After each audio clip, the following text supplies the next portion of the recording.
Irmãos, nós queremos agora chamar as crianças a vir à frente. Eu vou sentar logo, porque quase sempre não acho lugar.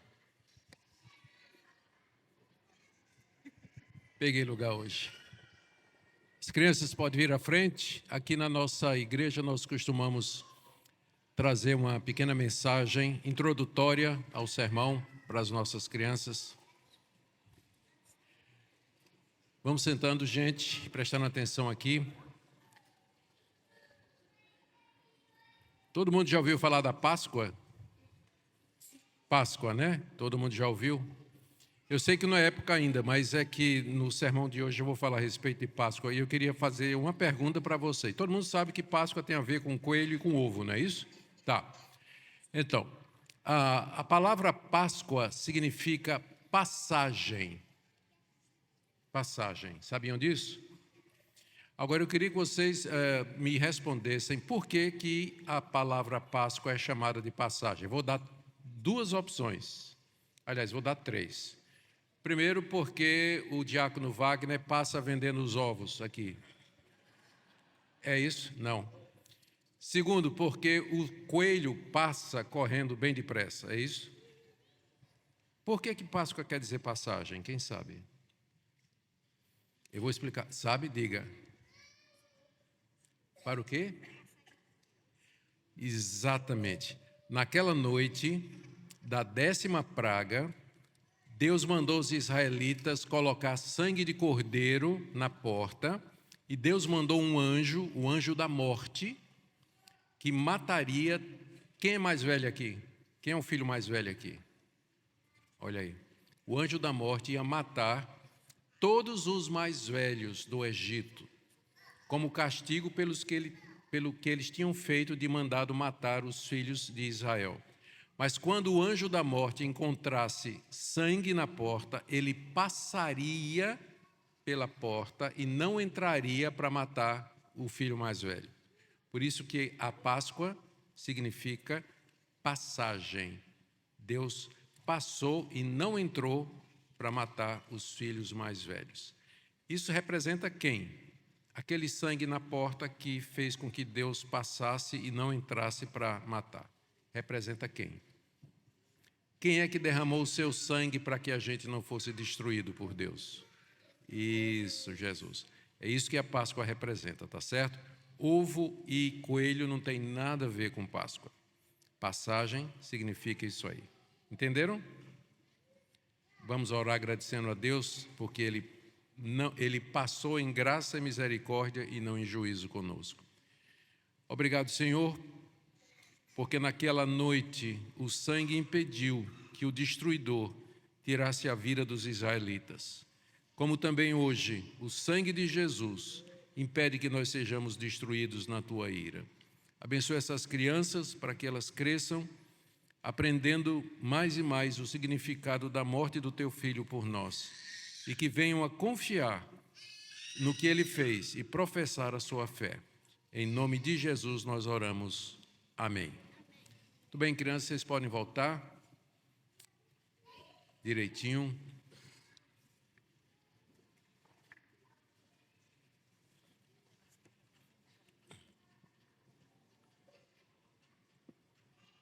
Oi, criança.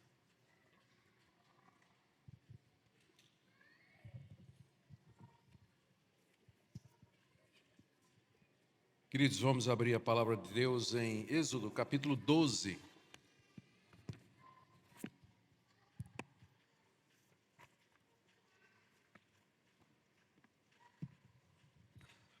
Nós estamos dando sequência à nossa série de estudos no livro de Êxodo e chegamos agora no capítulo 12, onde Deus institui a Páscoa como memorial perpétuo para os filhos de Israel. O texto é longo, nós vamos do verso 1 até o verso 28, por isso eu irei lendo à medida que a exposição prosseguir. Vamos orar mais uma vez. Pai, nós pedimos agora a iluminação do Teu Espírito Santo para compreender a Tua palavra, aquilo que significou quando Moisés escreveu e aquilo que significa para nós hoje, de que maneira nós podemos aplicar a nossa vida. É o que nós pedimos em nome de Jesus. Amém. Como sempre, um pequeno pedido aos pais: se o seu filho começar a ficar inquieto, é natural, ele nem sempre está entendendo o que é que está acontecendo aqui, começar a gritar ou chorar ou querer competir com a concorrência aqui que está pregando. Então, você tem ali o crying room e você pode sair também um pouquinho, esperar ele se acalmar, depois você volta, porque a presença das crianças é importante. Nós queremos que os nossos filhos aprendam conosco a cultuar a Deus. Muito bem. Na mensagem anterior, apenas para dar para vocês um pouco de contexto, na mensagem anterior, Deus trouxe densas trevas sobre o Egito como juízo, porque Faraó endureceu o coração, não queria deixar o povo ir. Deus então mandou a 9ª praga. Enquanto as casas dos hebreus estavam iluminadas, mostrando a soberania de Deus e que Ele faz distinção entre o seu povo e aqueles que não são o seu povo. Diante das trevas, lembrando que o Deus principal dos egípcios era o Deus Amon-Ra, que era o Deus do sol e da luz. Então, não pôde resolver o problema da falta de energia no Egito durante 3 dias, porque Deus é o Deus supremo. Diante disso, Faraó tenta negociar com Moisés, dizendo que eles podiam sair, mas sem o rebanho, deixasse o gado ali no Egito. Podiam sair para adorar a Deus onde quisesse, mas deixasse o gado no Egito. Moisés, naturalmente, recusa a proposta e, em resposta à dureza do coração de Faraó, Deus anuncia a última e mais devastadora de todas as pragas que ele tinha trazido sobre o Egito, que seria a morte dos primogênitos, dos filhos mais velhos. Deus, então, instrui os hebreus a pedirem ouro, prata aos egípcios como preparação para a libertação e para a construção de um tabernáculo no deserto depois que eles saíssem, porque Faraó haveria de deixar o povo sair depois dessa praga. Hoje nós veremos mais uma parte do que aconteceu naquela noite, quando Deus dá instruções a Moisés sobre a celebração do que ficou conhecido como a festa da passagem ou da Páscoa, como nós chamamos. E eu queria ver com vocês então, são 3 ou 4 partes aqui que nós veremos. Em primeiro lugar, Deus dá orientações sobre a escolha de um cordeiro, a separação dele e a morte dele naquela noite, na noite em que Deus haveria de trazer a praga e que os israelitas haveriam de sair. Do verso 1 até o verso 14, por favor, escutem a leitura. O Senhor disse a Moisés e Arão na terra do Egito: esse mês será para vocês o principal dos meses, será o primeiro mês do ano. Falem a toda a congregação de Israel, dizendo: no dia 10 desse mês, cada um tomará para si um cordeiro, segundo a casa dos pais, um cordeiro para cada família. Mas se a família for pequena para um cordeiro, então o chefe da família convidará o seu vizinho mais próximo, conforme o número de pessoas, conforme o que cada um puder comer. Por aí vocês calcularão quantos são necessários para o cordeiro. O cordeiro será sem defeito, macho de 1 ano, podendo também ser um cabrito. Vocês guardarão o cordeiro até o 14º dia desse mês, e todo o ajuntamento da congregação de Israel o matará no crepúsculo da tarde. Pegarão um pouco do sangue e passarão nas 2 ombreiras e na viga superior da casa, da porta, nas casas em que o comerem. Naquela noite comerão a carne assada no fogo, com pães sem fermento e ervas amargas. Não comam do animal nada cru, nem cozido em água, porém assado no fogo, a cabeça, as pernas e as vísceras. Não deixem nada do cordeiro até pela manhã. O que, porém, ficar até pela manhã, queimem. É assim que vocês devem comê-lo, já prontos para viajar, com as sandálias nos pés e o cajado na mão. Comam depressa, é a Páscoa do Senhor. Porque naquela noite passarei pela terra do Egito e matarei na terra do Egito todos os primogênitos, tanto das pessoas como dos animais, e executarei juízo sobre todos os deuses do Egito. Eu sou o Senhor. O sangue será um sinal para indicar as casas em que vocês se encontram. Quando eu vir o sangue, passarei por vocês, e não haverá entre vocês praga destruidora quando eu ferir a terra do Egito. Esse dia lhes será por memorial, e vocês o celebrarão como festa ao Senhor de geração em geração. Vocês celebrarão esse dia por estatuto perpétuo. Aqui nós temos o relato de Deus orientando Moisés sobre como proceder naquela noite com respeito ao Cordeiro Pascual. Apesar do contexto de pressa, na perspectiva de saída, Deus ainda tinha tempo para instituir alguma coisa religiosa, alguma coisa relacionada à sua atuação no meio do povo de Israel. Seria essa festa da Páscoa, que significa passagem, onde um cordeiro teria que ser morto.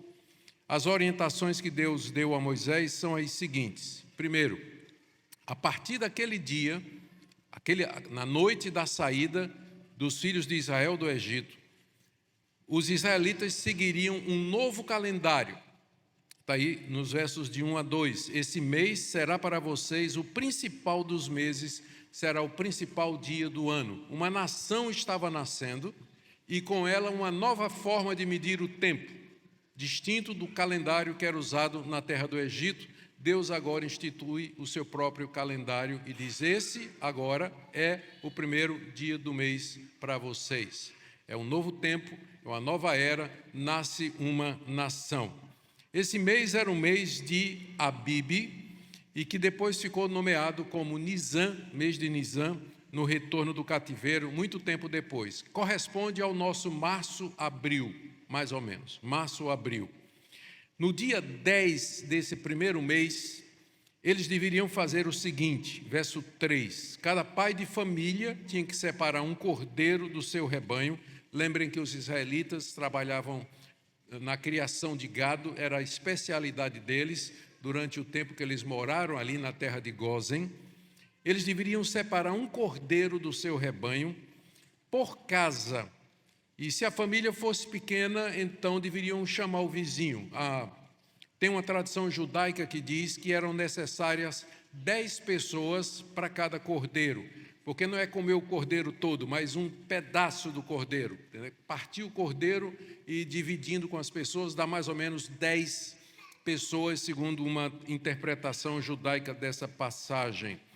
O objetivo é que não ficasse absolutamente nada. O cordeiro tinha que ter alguns requisitos. Primeiro, ele tinha que ser sem defeito, ou seja, um cordeiro saudável, sem doença e sem nenhum defeito físico, como cego, aleijado e assim por diante. Tinha que ser macho e de 1 ano. No caso da família não ter um cordeiro, uma família mais pobre, podia ser um cabrito com as mesmas características. O que é que eles tinham que fazer? No dia 10 do mês de Nisan, o pai de família separava o cordeiro ou o cabrito do rebanho e deixava isolado. E no dia 14, 4 dias depois, os israelitas deveriam matar o cordeiro, deveriam matá-lo juntos, cada um na sua casa.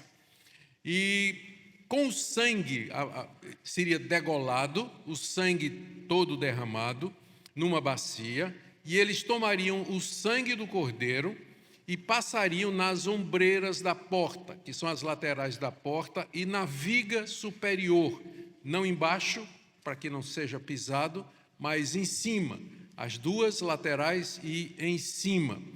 E aí, dentro de casa, eles assariam o cordeiro no fogo e o comeriam naquela noite.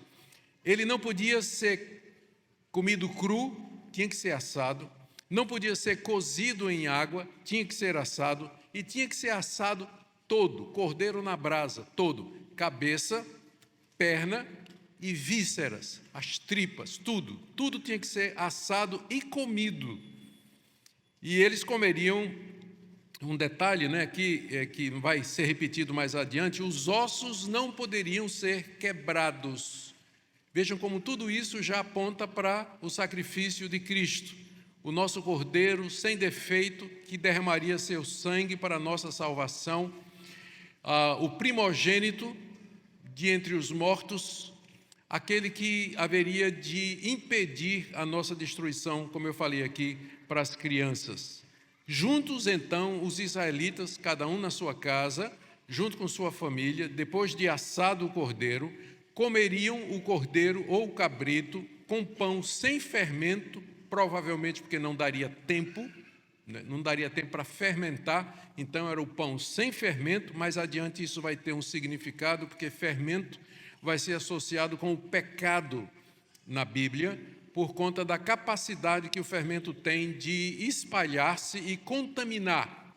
Assim como o fermento contamina a massa e leveda a massa, o pecado também, quando ele não é tratado, ele contamina o seu ambiente. Ele passa para outras pessoas e tem esse efeito de multiplicação. O pão devia ser um pão sem fermento e folhas verdes amargas. A gente não sabe direito que tipo de planta era essa, mas era uma planta, folhas verdes, que traziam um amargor, para que eles pudessem um dia lembrar da amargura do cativeiro e como Deus os libertou. O que sobrasse tinha que ser queimado no dia seguinte. Não podia ficar para o dia seguinte. Se não comessem o cordeiro todo, provavelmente ia sobrar as tripas, né? Então eles deveriam queimar no dia seguinte, mas tudo deveria ser consumido. Essa é uma forma de sacrifício que Moisés depois vai explicar ao povo de Israel. Tinha dois tipos de sacrifício que o judeu oferecia a Deus. Tinha as ofertas pacíficas, que eram animal, mas o animal ele era dividido em partes. Uma parte ficava com o adorador, outra parte ficava com o sacerdote e outra parte era queimada na grelha do altar. Mas havia um outro sacrifício chamado de holocausto, que queimava o animal todo. Ele não era nem partido, ele era colocado inteiro sobre o fogo e era consumido até virar cinzas, e as cinzas eram levadas para fora do arraial e colocada lá no local próprio para isso. Então aqui seria como se fosse um holocausto mesmo. O cordeiro teria que ser ou todo comido ou todo destruído, mas não podia sobrar nada, apontando para o sacrifício do nosso Senhor, onde Ele inteiramente se entregou a Deus, sem reserva, completamente Ele se entregou ao nosso Deus. E eles deveriam, mais uma ordem, comer o cordeiro prontos para viajar, com a túnica, com o cinto, com o cajado na mão, sandálias nos pés. Eles deveriam comer o cordeiro. Por quê? Porque a qualquer momento o anjo da morte ia passar, matar os primogênitos. Faraó iria chamar Moisés e dizer: vão embora daqui, vocês estão livres, podem ir, saiam, levem tudo que vocês têm. E eles precisavam estar prontos para isso aí. Por isso eles deviam comer com pressa. Só nessa situação a gente deve comer com pressa. Em outras a gente tem que comer devagar, não é isso, pastor?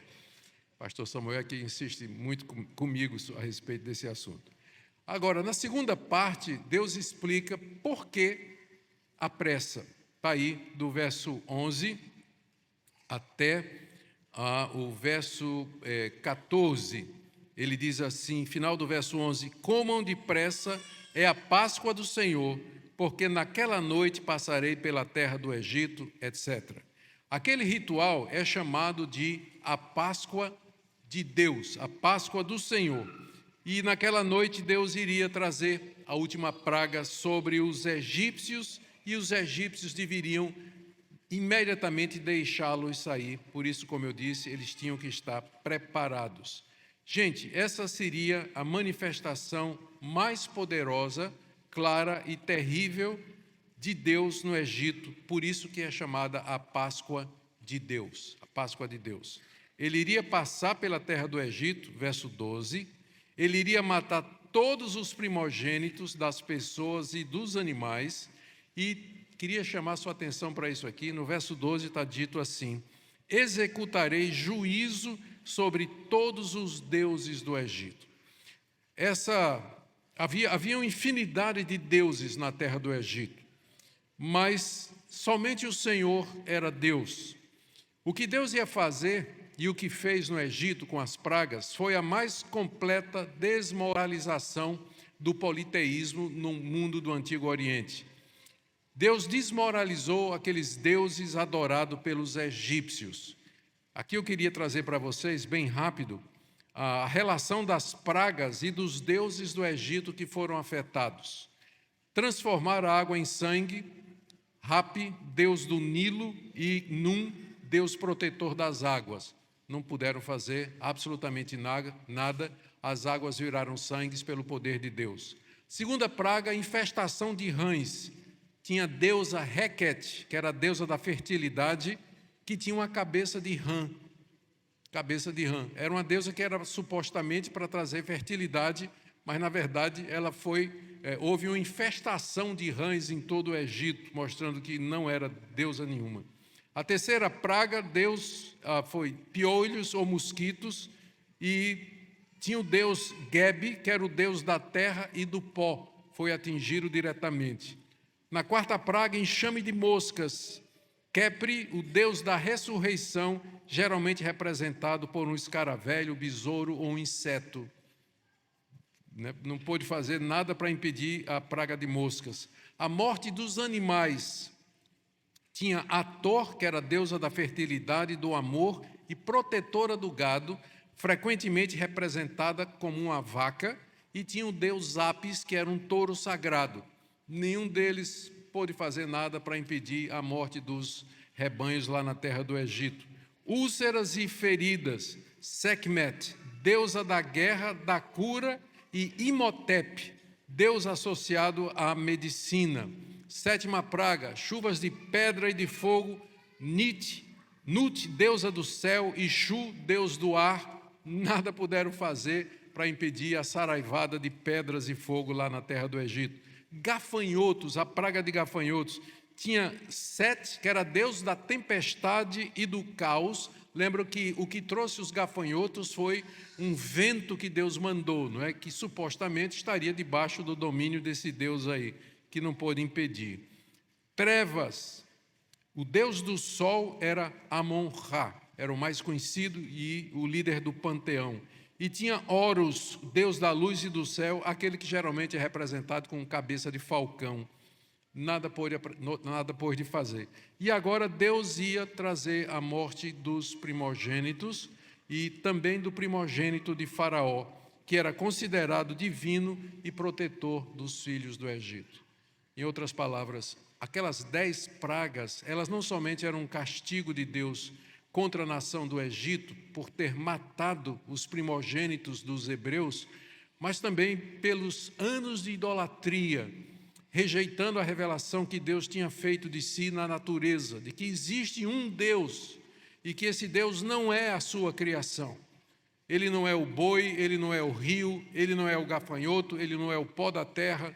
Deus está acima de todas essas coisas. Portanto, a idolatria é uma afronta direta a Deus. E Deus ia expor isso, que aqueles deuses do Egito, eles eram fake, eles eram da imaginação humana. Só há um Deus, por isso que o nome é Páscoa de Deus.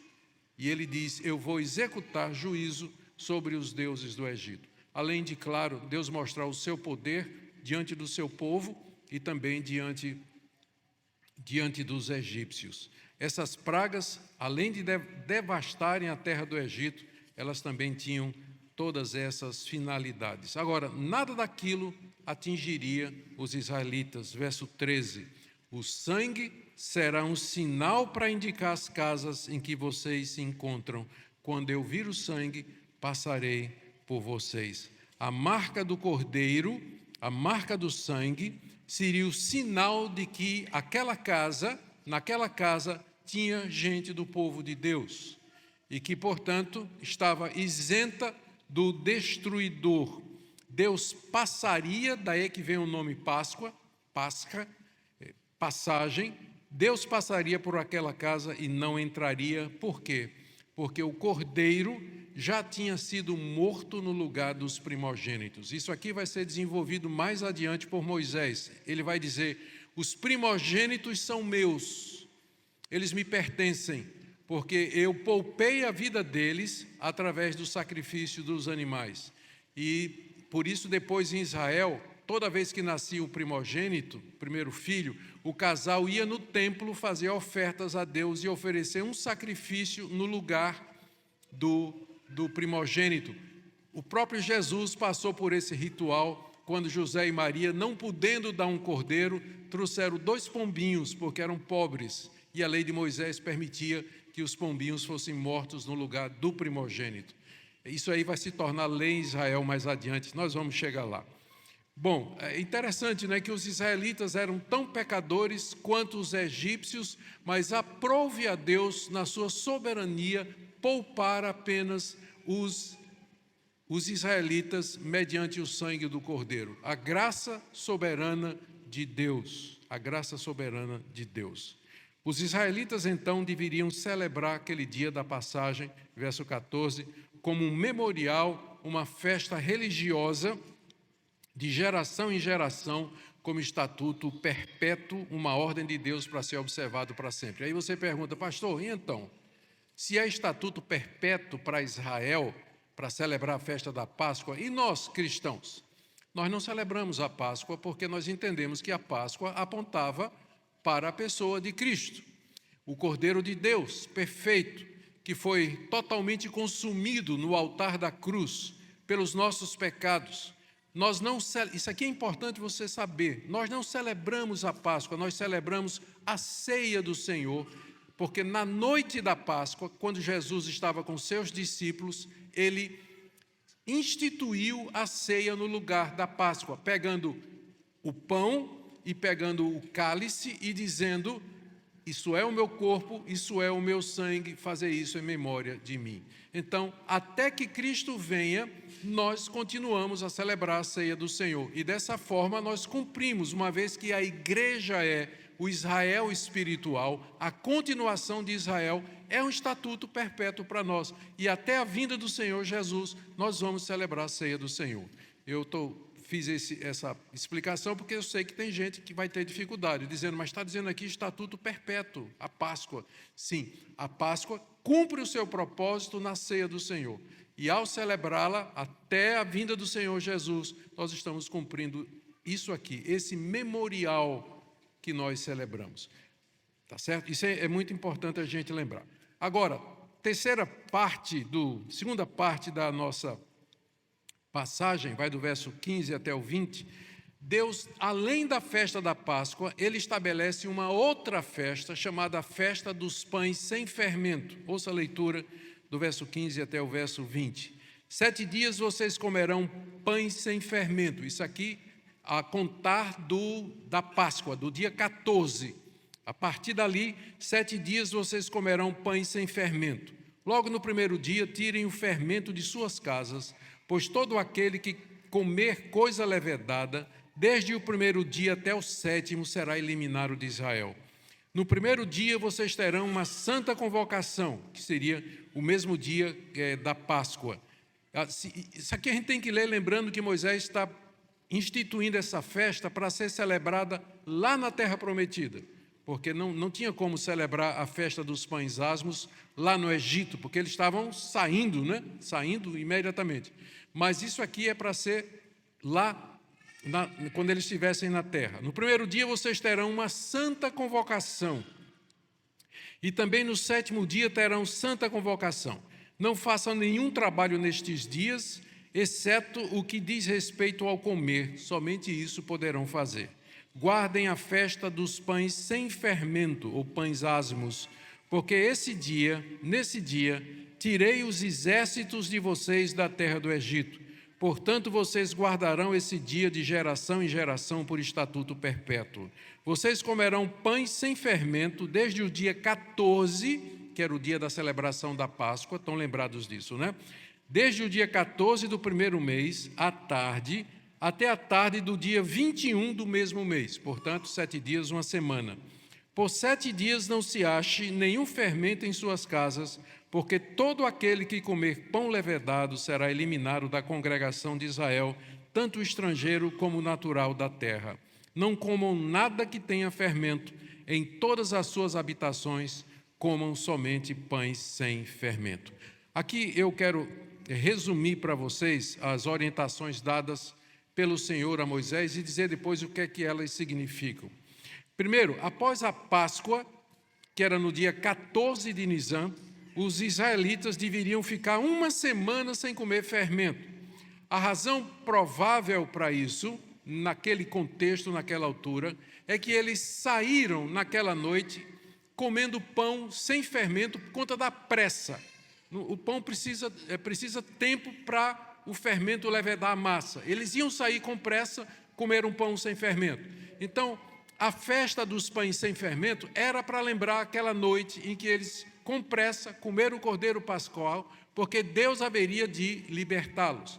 Mais adiante, como eu falei, o fermento vai pegar a ideia, vai ser associado com a ideia de pecado, o que vai apontar, Paulo vai usar essa passagem, em 1 Coríntios 5, para dizer que Cristo, nosso cordeiro pascual, já foi sacrificado, e nós devemos viver uma vida sem fermento, uma vida sem o fermento da malícia e da maldade, com isso fazendo essa associação. Então, eles deveriam passar uma semana sem comer fermento. Já no primeiro dia, tirava o fermento, e quem comesse fermento durante a semana seria excluído da congregação de Israel. Ele não seria expulso, ele não seria mais um judeu. Duas convocações marcavam aquela semana, uma no começo e outra no fim. Convocação da nação de Israel, o que era? O povo todo se reunia ao redor do tabernáculo, ali eles sacrificavam o cordeiro, porque na terra prometida o cordeiro não era mais sacrificado nas casas, era lá no tabernáculo. Juntos eles adoravam a Deus e serviam a Deus, e a partir dali tinha 7 dias sem fermento, que terminava com uma convocação similar, embora não mais com o cordeiro pascual. Eles não podiam trabalhar durante os dias da convocação, e todo o povo se ajuntaria para celebrar o Senhor. Como a Páscoa, essa seria uma festa comemorativa dos filhos de Israel. Gente, como é importante isso aí. Eu sei que depois da Reforma Protestante, por conta dos abusos que foram feitos no calendário religioso pela Igreja Católica, os reformadores tiraram praticamente todos os dias religiosos do calendário, e com razão, porque o único dia que a Bíblia estabelece para nós, vivendo na nova aliança, que deve ser observado é o dia de domingo, é o dia da ressurreição de Cristo. Todos os demais feriados religiosos, padroeira do Brasil, né? Dia dos finados, Páscoa, isso aí não é uma obrigação nossa e não faz parte do calendário litúrgico da nossa igreja. A igreja presbiteriana foi muito influenciada pelo pensamento dos puritanos a respeito disso. Então, não quer dizer que a gente não possa fazer uma menção ou alguma coisa pertinente ao dia, mas não é um dia sagrado, não é. Essas festas religiosas de Israel, elas apontavam para Cristo, apontavam para a redenção, para o êxodo, para uma vida santa, e nós não devíamos, quando chegar essas datas, pensar que isso é um dia especial ou um dia santo. Como eu disse, só tem um dia na semana que para nós é diferente, que é o primeiro dia da semana, que é o dia da ressurreição de Jesus. Os demais dias, nós vamos cumprir um mandamento. 6 dias trabalharás, né? A gente até quebra porque só trabalha 5. No sábado a gente não faz nada. Então, 6 dias trabalharás, mas o 7º dia é o sábado do Senhor, seu Deus. O sábado, o dia do descanso. Muito bem. Eu quero partir agora para o final, do verso 21 até o verso 28, quando nós temos a celebração da primeira Páscoa. Moisés chamou todos os anciãos de Israel e lhes disse: escolham e peguem cordeiros para as famílias de vocês e celebrem para celebrar a Páscoa, e matem esses animais para celebrar a Páscoa. Peguem ramos de hisopo, molhem no sangue que estiver na bacia e marquem a viga superior da porta e suas ombreiras com o sangue que estiver na bacia. Que nenhum de vocês saia da porta da sua casa até pela manhã, porque o Senhor passará para matar os egípcios Quando, porém, enxergar o sangue na viga superior da porta e ambas as ombreiras, o Senhor passará por cima da porta e não permitirá que o destruidor entre na casa de vocês para matá-los. Portanto, guardem isso por estatuto para vocês e para os seus filhos para sempre. E quando estiverem na terra que o Senhor lhes dará, como prometeu, observem esse rito. Quando seus filhos perguntarem: que rito é esse? Respondam: é o sacrifício da Páscoa ao Senhor, que passou por cima das casas dos filhos de Israel no Egito, quando matou os egípcios e livrou as nossas casas. Então o povo se inclinou e adorou. E os filhos de Israel foram e fizeram como o Senhor havia ordenado a Moisés e a Arão. Em obediência ao que Deus tinha dito, isso aqui foi Deus falando com Moisés. Moisés agora chama os anciãos do povo, os líderes das 12 tribos, e passa as mesmas recomendações. Então, para evitar repetir, eu vou só destacar o que é que Moisés disse a mais do que na primeira conversa, instruído por Deus naturalmente.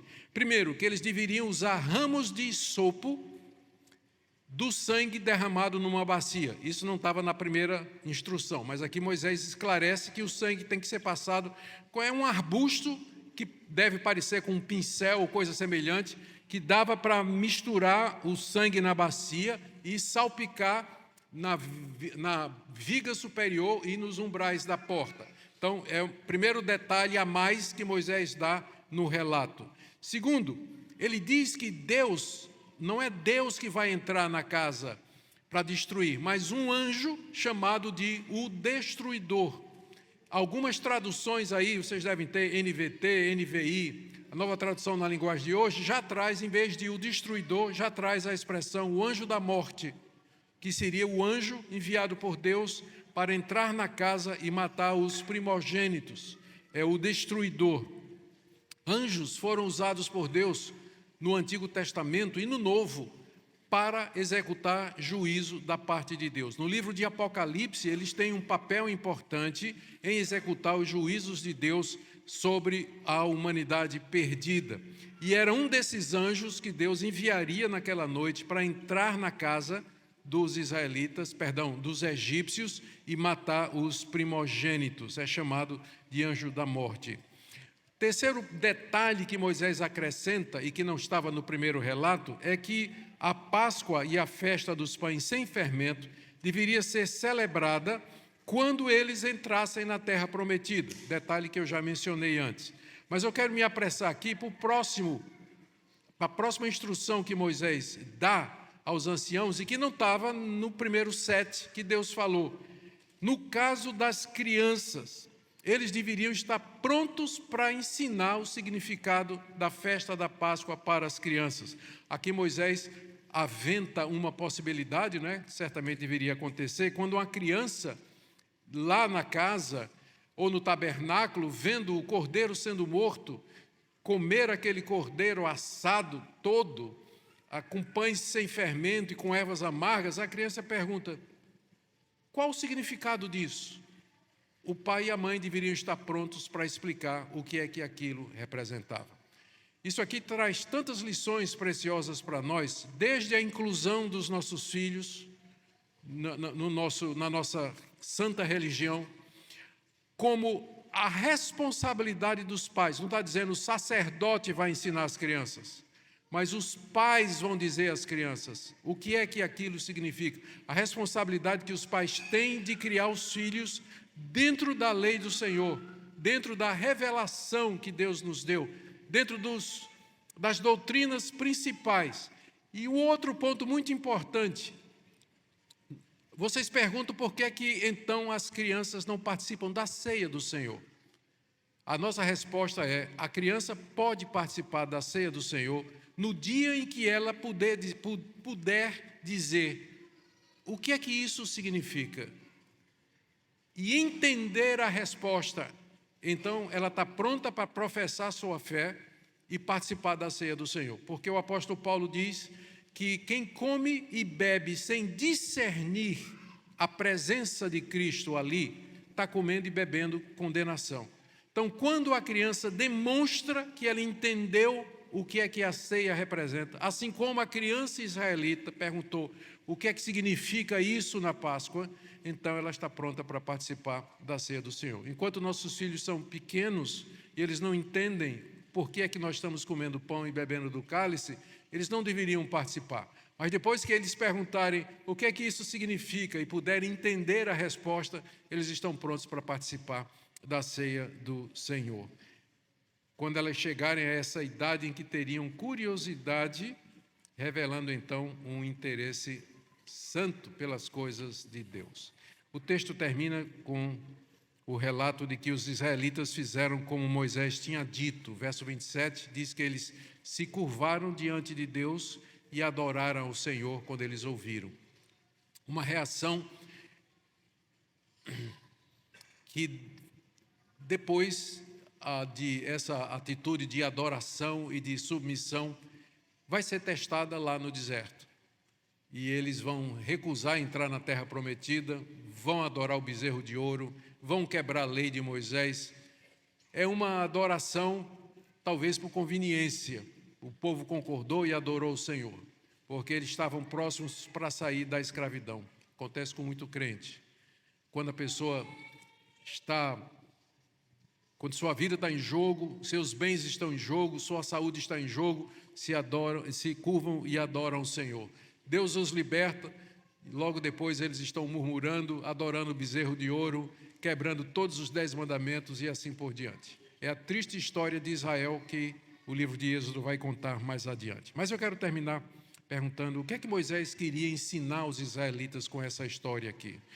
Primeiro, que as pragas tinham diversas finalidades, entre elas mostrar que os deuses pagãos não existem. Só há um Deus, o único Deus verdadeiro, o Deus que se revelou a Israel, o Deus que se revelou em Cristo Jesus. Segundo, que eles não deveriam negligenciar as festas do Senhor, porque elas lembram os atos poderosos de Deus na história e como Deus interveio, como Ele interviu na história para livrar o seu povo.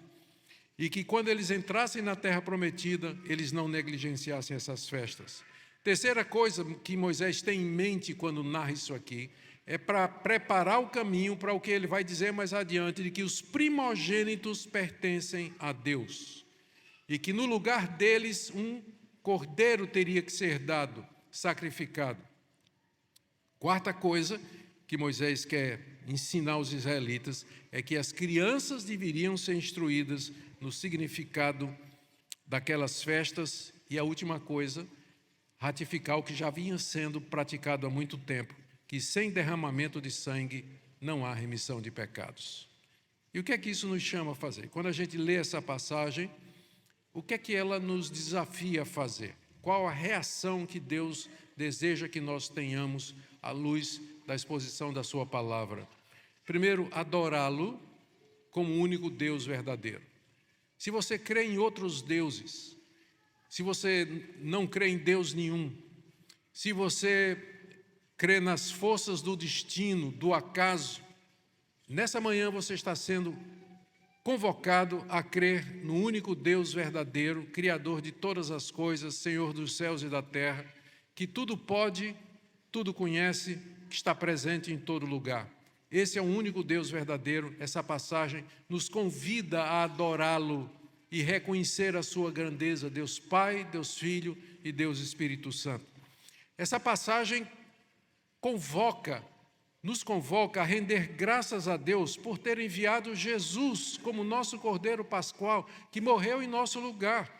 Senão nós estaríamos debaixo da ira de Deus, aqui nesse mundo e no mundo vindouro. Mas graças a Jesus, nós somos livres da ira de Deus e podemos servi-lo de todo o coração.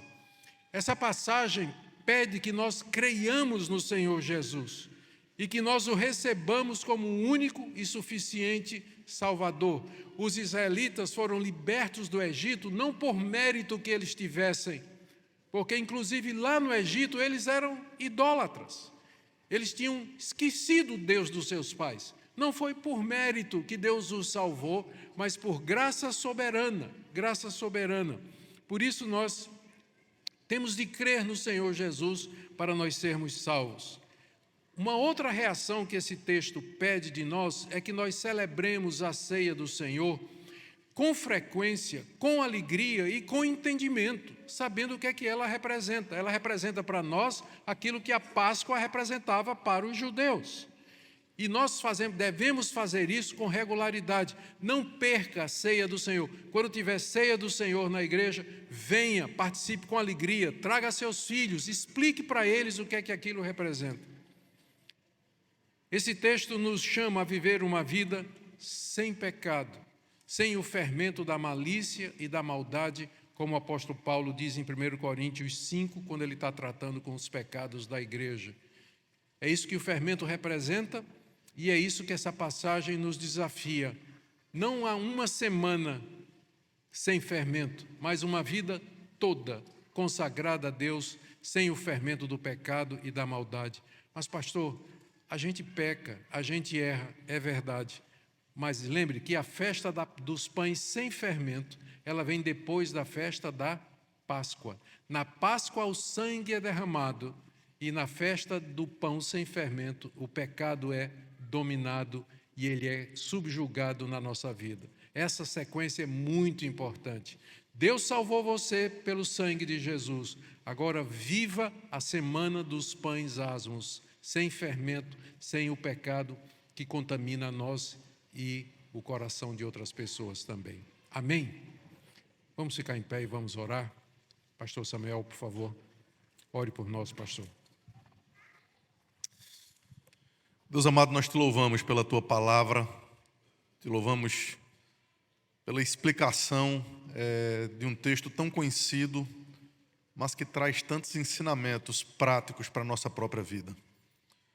Aplica, Senhor Deus, essa palavra ao nosso coração, para que busquemos não apenas a compreensão teológica desses fatos, mas que o nosso coração seja desafiado pelo Senhor a vivermos uma vida de integridade na tua presença, a buscarmos cultuar ao Senhor como o bem mais precioso que a gente tem, a buscar ensinar os nossos filhos a apontá-los para a cruz do Calvário.